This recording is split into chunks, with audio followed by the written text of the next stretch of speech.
I'm putting this episode of Secrets from the Summit into the mindset category. On vacation earlier this year, we drove out to Washington, D.C. For a week, took 2 weeks off, and then we went to Chesapeake Bay and rented a house with a whole bunch of people, cousins and my brother and sister and so on. And I read Napoleon Hill's book, Think and Grow Rich, on the trip. So it took me about 2 weeks to read this book, and I was absolutely obsessed with it. So I'll show you the cover, Think and Grow Rich, Napoleon Hill. This book was written in 1937 at the height of the Depression. So it was pretty bad. And one of the things that struck me about it was the similarity to the time today and what Napoleon Hill was thinking when he wrote it, which is that he was savvy enough to have seen an opportunity and a shift in the world, and he took advantage of it. I'm sure there's other people who were thinking about what he was doing, but I don't know if he got there first or he just did it better. But whatever he did, it worked. And he got a lot of traction with this book, and people are still reading it today, as you can see from me. So millions of copies have been sold. It's the beginning in a lot of ways of the American self-help movement. The Tony Robbins and Les Browns and all of these people that came later were kind of inspired in part by this book. And if you think about Dale Carnegie later, that kind of fits the same mold as Napoleon Hill. So I'm going to explain the book. This is not a book review. It's about my experience with the book. That's how I talk about these things. I don't think I'm smart enough to do book reviews. There's somebody better, somebody who's like an academic and can really think through the whole thing and summarize all the key points and analyze it against other books and all this stuff. But I'll leave that to somebody else. I can talk about my own experience with it. It felt like a life-changing 2 weeks reading this book. And I was in such a good place for 2 weeks. I just felt so mindset positive. And I've been, running my mindset practice since March 20th of the previous year, which I'm still doing every day. And it works. But what's different here was that I really kind of elevated up to a whole nother level of control of my thoughts, which is a lot of what Napoleon Hill talks about. So what he's saying is that when you're able to train your unconscious mind to bring to your conscious mind only those things you want your conscious mind to know and think about, you eliminate the kinds of things that will stop you from becoming wealthy and incredibly successful. So you're telling your unconscious mind that you're going to make this amount of money by this date, and here's why, and here's what your plan is, et cetera, et cetera. So he's got a whole book about all that, which I'm not going to get into all those details. But one of the things that I took away from was that I have the ability, because of my mindset practice that I'm already doing, to kind of trick my unconscious mind in a way, to believe things that are true, that are positive, that will get me where I want to get, and push aside the negative kinds of things that lead to imposter syndrome and self-doubt and inability to deal with conflict and negative people that are going to try to tear me down, all those things. So I was very excited about this book, and I was like, okay, I'm doing this every day. And he's got this belief of, you got to follow my steps exactly. You got to do it exactly like I did it. It won't work. And I don't like that. But I was swayed by the social proof in the book. I'm going to get to this in a minute. And there's a very interesting thing here that's coming that I'm going to blow your mind when I get into this next part. But before, I want to talk a little bit about kind of where I was going with myself with this book, where I broke a principle, the idea of if you meet the Buddha on the road, kill him, which really just means there's no leaders really that know everything. There's nobody for me to follow. Everybody's a peer. Everybody's a peer. I'm just going to learn from people what they did, their frameworks. That's how I think of it. I want to know your frameworks. What worked? What didn't work? What can you tell me? So with Napoleon Hill, I violated the principle. And I thought, I made him the guru, the Buddha.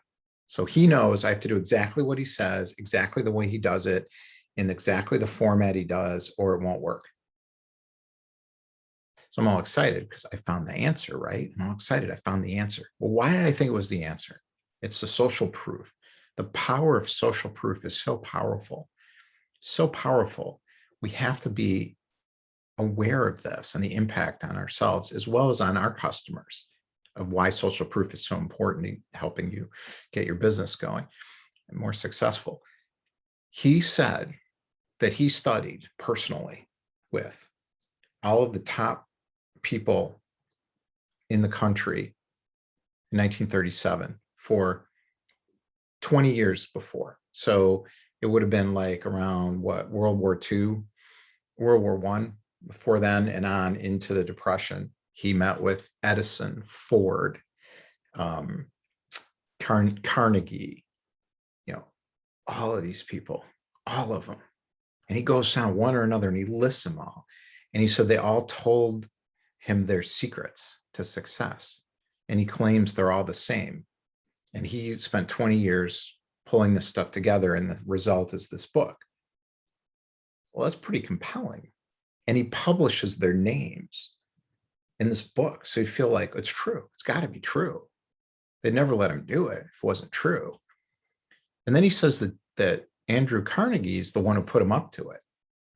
So he's got his own origin story, which we know a lot about in storytelling. Origin stories, epiphany bridge stories. They're calculated. So he's got his own, is it true or not? That's what he said. So he grew up poor and he became a journalist and he worked in a lumber yard or something, did all these things. And then he met Andrew Carnegie, and Andrew Carnegie told him that he was going to tell him his secrets, and he wanted him to write it down and make sure anybody who followed him would think and grow rich. And you do it with your mind, think and grow rich. Well, listen to a podcast after I get back, which I do on my walk my dog. I listen to these podcasts, love podcasts. And it's called something about books, great books or whatever. So I'm going to find it while I'm talking here. So I'm looking up podcasts. And I'm thinking, oh, what podcast do I feel like? And Napoleon Hill shows up on the podcast. Not him, but they're talking about his book. So I was all excited. So I thought, oh, good. I'll learn a little bit more about his book. So let's see if I can find it. So this is the part that's going to blow your mind. So what they're saying on the podcast, it's one guy who reads the book and the other hasn't. And the one who hasn't asked questions about the book to the one who explains the book. It's kind of an interesting format. Well, I'm going to find it in here somewhere. Books Are Great. It's called Books Are Great. And it's, he's got Stephen Covey. They've done Tony Robbins, Bill Walsh, football coach, Seneca from ancient Rome, Letters from Seneca. Michael Gerber, his business classic, all this stuff. So they do his book.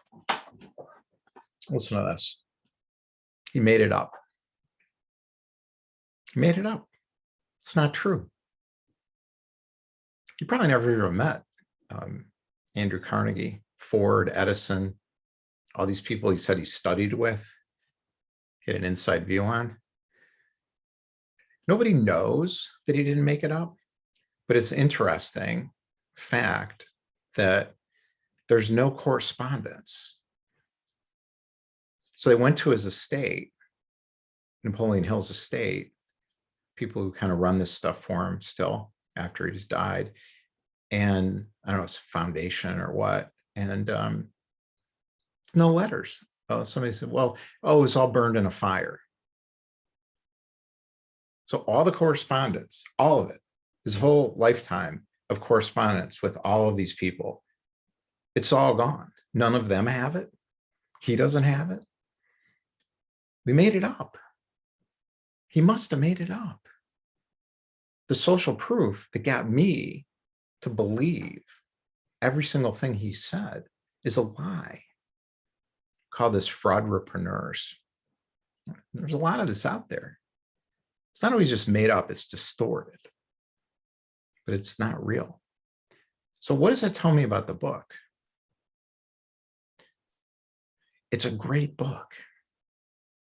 What he's talking about is right. It's true. It's working. I'm using it. Not exactly like he says, though, but I have my own version of it. But I'm using what he said. I learned a lot in that book, and I'm using those things. His book was fantastic. He had to find social proof to get it to sell, to get people to pay attention. Now, it could have been a crap book, and the social proof could have made him rich during the Great Depression because people were desperate for answers of how to make money, and everything was changing with technology, industrialization, just everything has changed in the country at that time. So he would have been successful no matter what. No matter what. If he'd had the social proof, which he had, because he made it up. But he also wrote a great book. This is so telling to me. This is the difference between real and fraud. I don't care that he made it up. I don't like it. I don't think people should make stuff up. But what I care about is he wrote a great book that's helpful. The product is there. It's real. Pay attention to whether something's real or not. You can tell. You just know. You can know. I know this guy knew what he was talking about. There's so much depth, so much detail, so many incredible ideas. It fit my intuitive understanding of the topic and things I'd already been doing.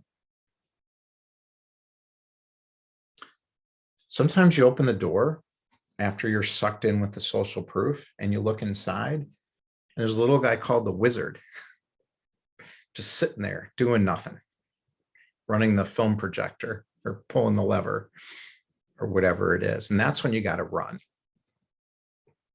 So I'd highly recommend Napoleon Hill's book if you want, as part of your mindset practice. I mean, obviously go through the mindset challenge climb. Don't just run out and do Napoleon Hill or my Taoism ideas or anything. You got to really work yourself through the methodical exercise.